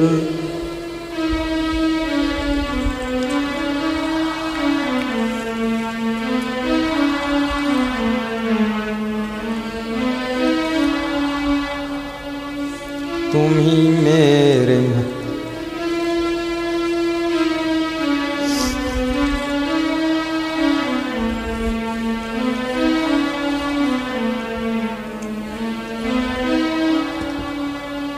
सब पुरुष खुश हो गए। एक बार पुरुषों को मौका, माताएं सुनेंगी, बोलेंगी नहीं, और संत भी नहीं बोलेंगे, केवल पुरुष, हम और तुम। चलो, तुम भी पुरुष, हम भी पुरुष, हार मत जाना, ढंग से गाना। फर्स्ट और सेकंड भी आना है, पास और फेल भी होना है, और जीतना और हारना भी। थोड़ा गला वाला ठीक। कितने पुरुष अपना गला यहाँ खुजला रहे हैं, कुछ फंसा वसा हो तो निकल जाए। चलिए।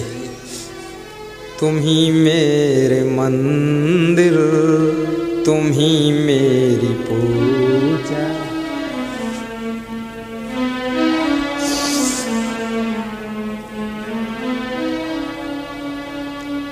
ए क्या गा रहे हो, कुछ सुनाई नहीं दे रहा है। इज्जत का सवाल है, तुम पूरा बदनामी करा दो कि फिर से गाओ, जोर से गाओ, सब गाओ। तुम ही मेरे मंदिर, तुम ही मेरी पूजा, तुम ही देवता, तुम ही देवता,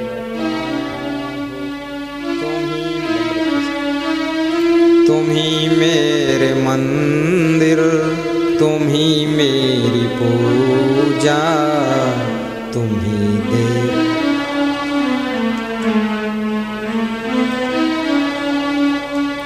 है वाह वाह, जय हो, पास हो गए, भले थर्ड पास हो पर पास तो हो गए।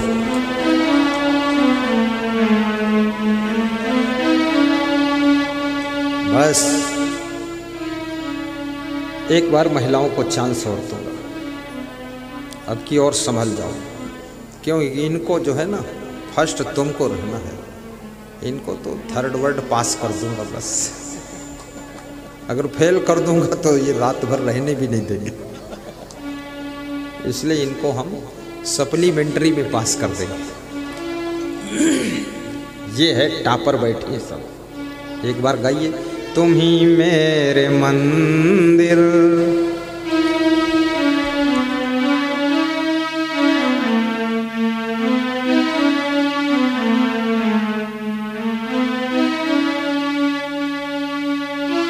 बहनों ने, लेकिन क्या ये पुरुष सोच रहे हैं, जितना मीठा यहाँ गा रही है, यदि इतना मीठा घर में भी बोलेंगी तो स्वर्ग बन जाए।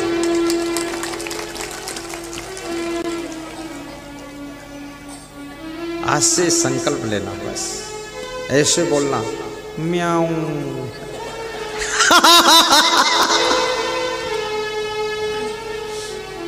धीरे धीरे धीरे धीरे, बहुत अच्छा लगा।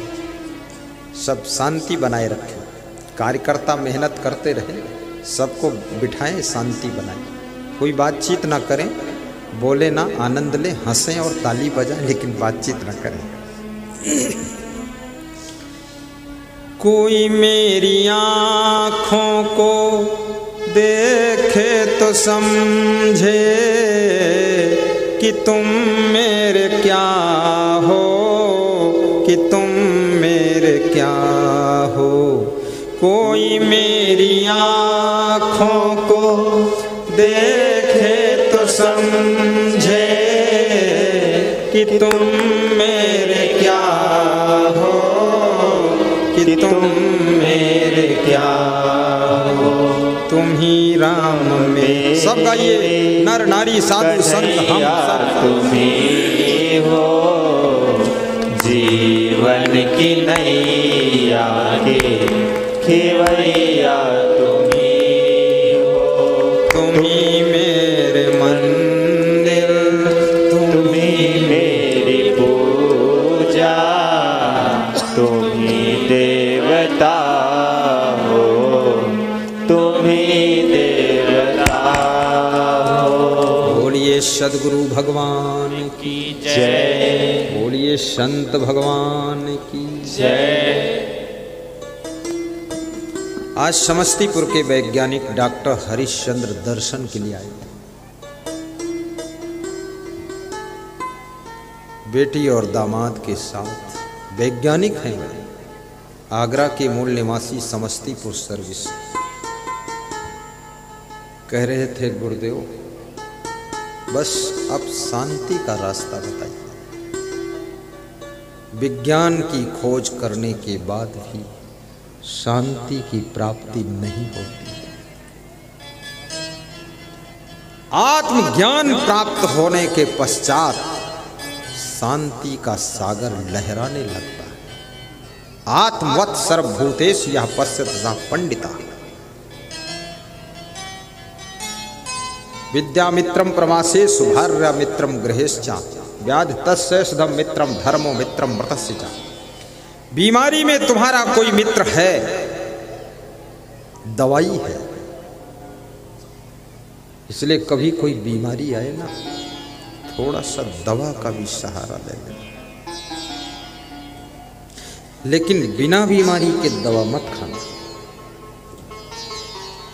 और शरीर का वजन भी घटाना। भोजन खाने के बाद ऐसा नहीं लगना चाहिए कि मेरे पेट में कुछ वजन बढ़ गया। हल्का खाना और पेट भरने के लिए मत खाना, जीने के लिए खाना। आपकी बुद्धि बढ़ेगी, स्वास्थ्य अच्छा रहेगा, व्याधि दवाई से ठीक हो जाती है।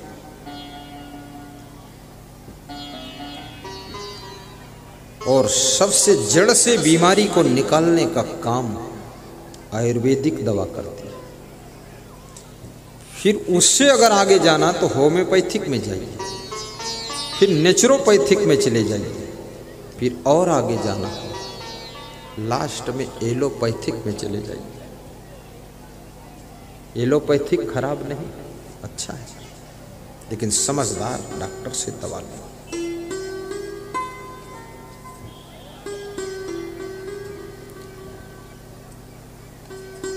ये तुलसी जो तुम्हारे द्वार पर लगी होती है ना, तुलसी तुमको पता नहीं है, ये तुलसी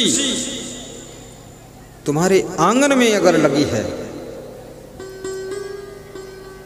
बहुत सी बीमारियों को आने से रोकती है, घर के पूरे प्रदूषण को खत्म करती है, कोरोना वायरस को खत्म करती है, एंटीबायोटिक है ये, आपकी बॉडी के अंदर इम्यूनिटी पावर पैदा कर देती है। ये तुलसी कोई साधारण नहीं है। लगभग 1.5-2 वर्ष हो गए हैं पंच तुलसी, 5 प्रकार की तुलसी का रस निकाल करके एक दवा बनी है, उसका नाम पंच तुलसी है। उसकी 7 बूंद सुबह सुबह में डेली कुनकुने पानी में डालकर पीता हूँ, जिसके कारण उसने इतना प्रभाव दिखाया है कि 2 वर्ष से सर्दी जुकाम भी नहीं होने पाया, बिल्कुल बुखार आने नहीं देती। यहाँ पर आयुर्वेद की दुकान आई, वहाँ पर वो मिलती है, मैं रोज पीता हूँ उसको। लेकिन आप ये मत सोचना 10 बूंद पी लूँ, 20 बूंद पी लूँ, नुकसान करेगी। केवल 7 बूंद बस काफी। 1 शीशी तो साल भर चलेगी। और तुलसी की पत्ती भी 2-4 कभी कभी खा लिया करो। और तुलसी के पास में जाकर थोड़ा 5 मिनट नमस्कार कर लो, फुल ऑक्सीजन मिल जाएगी। जिस कमरे में सोते हो गमले में तुलसी का पौधा लगा करके कमरे में रात में रख लो, बहुत गहरी नींद आएगी। शाम को फल मत खाना, सलाद मत खाना। फल और सलाद सुबह खाइए, भोजन से पहले खाइए, दोपहर में खा लीजिए। शाम को कढ़ी और खट्टी चीजें, दही आदि मत खाइए। शाम को पकौड़ी कचौड़ी भी मत खाइए, ये सब सुबह का चीज है। शाम को क्या खाइए? यदि हो सके तो कुछ ना खाइए। तो कुछ क्या ना खाइए, कुछ तो खाना पड़ेगा। कुछ खा लेना, तो कुछ क्या खा लेना, थोड़ा सा खिचड़ी बनाकर खा लेना। खिचड़ा मकर संक्रांति मना लीजिए। शाम को 1 रोटी और थोड़ा सा सब्जी ले लो। सब्जी में ज्यादा मिर्च मसाला तेल आदि मत डालो, ये तुम्हारे चेहरे को बदसूरत बनाने वाली चीजें हैं। अगर तुम सुंदर दिखना चाहते हो, सदैव मिर्च मसाला तेल वाली चीजों पर कंट्रोल कीजिए। और भूख से 1 रोटी कम खा लीजिए, भूख से थोड़ा चावल कम खा लीजिए, जितनी भूख है। पेट में कब्जियत मत होने दीजिए। यदि कब्जियत हो रही है तो फिर क्या खाओगे आप? ये मकई लगी है ना, सुबह सुबह मकई लेकर भून कर, नींबू लगाकर, नमक डालकर 1-2 मकई खा लो, ये पेट साफ कर देती है। अब 20 मकई की भुट्टी खाओगे तो पेट में और जाम लगेगी। 1-2 बस। गर्म पानी में उबाल कर इसको और फिर इसमें नींबू और नमक मिलाकर, सेंधा नमक मिलाकर खा लीजिए, पेट साफ हो जाए। कभी कभी, रोज नहीं। और व्याध तस्यधम मित्रम धर्मो मित्रम मृतस्य च। मृत्यु के समय तुम्हारा मित्र कौन है? वो धर्म ही तुम्हारा मित्र है, जो मृत्यु के समय तुम्हारा साथ देता है। ये विद्या, ये पत्नी, ये पति, ये दुनिया के दोस्त और सखा और परिवार, धन दौलत, दवाई, मृत्यु के बाद कोई आपका सहारा नहीं देते हैं। मृत्यु के बाद धर्म ही तुम्हारा मित्र है, वो साथ में मित्र की तरह जाता है और आपको लोक पर लोक में सुख शांति दिलाता है। इसलिए धर्म कमाइए। धृति क्षमा दमो स्नेयम शौचम इंद्री निग्रह धी विद्या सत्यम अक्रोधो 10 कम धर्म लक्षणम। मनु स्मृति में मनु जी ने कहा है धर्म के 10 लक्षण होते हैं। धृति क्षमा दमो स्नेयम शौचम इंद्री निग्रह धी विद्या सत्यम अक्रोधो 10 कम धर्म लक्षण। तुलसीदास कहते हैं सीधी भाषा में कि परहित सरिस धर्म नहीं भाई, पर पीड़ा सब नहीं अधवाई। कबीर कहते हैं जीव दया और आत्म पूजा, कहीं कबीर धर्म नहीं दूजा। परोपकार सबसे बड़ा धर्म है और सत्संग कराने से बड़ा परोपकार दुनिया में कोई नहीं।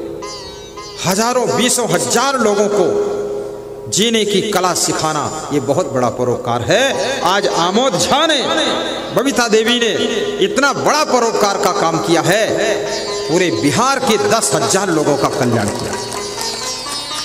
और 10,000 तो मैं सीमित कह रहा हूं। ये लाइव टेलीकास्ट चल रहा है। 35 करोड़ व्यूअर प्रवचन का लाभ ले रहे हैं। कल सूचना आई है 36 करोड़ व्यूअर पहुंच चुका है। पूरे वर्ल्ड के 36 करोड़ व्यूअर है सुनने वाले। सोचिए, ये मत सोचना ये केवल यहां बैठे हुए 10,000 लोग सुन रहे हैं। ये 36 करोड़ लोग भी लाभ ले रहे हैं। यहां जब सत्संग होगा तभी तो रिले होगा। बहुत बड़ा पुण्य का काम है सत्संग। ये परोपकार है। सद्बुद्धि मिलती है सबको, संस्कार मिलते हैं सबको, जीवन जीने की कला मिलती है सबको, सहनशीलता बढ़ती सबके अंदर, कुछ करने की तमन्ना जागृत होती है, आलस्य और अकर्मण्यता दूर होती है। जिंदगी रगड़ रगड़ कर जी रहे थे, झगड़ झगड़ कर जी रहे थे, अब वो जी फूलों जैसी बन चुकी है। जिंदगी में सुख की सुगंध उठ रही।